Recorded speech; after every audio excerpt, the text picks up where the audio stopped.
Sabato 18 luglio, siamo nel cuore dell'estate, caldissimo, sono 30 gradi la mattina alle 7.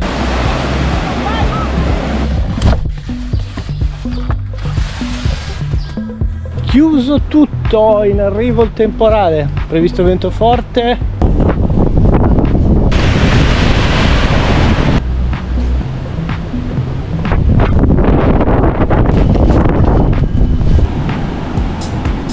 Passata la perturbazione è tornato il sereno, aria molto fresca, bellissimo, adesso viene fuori il sole.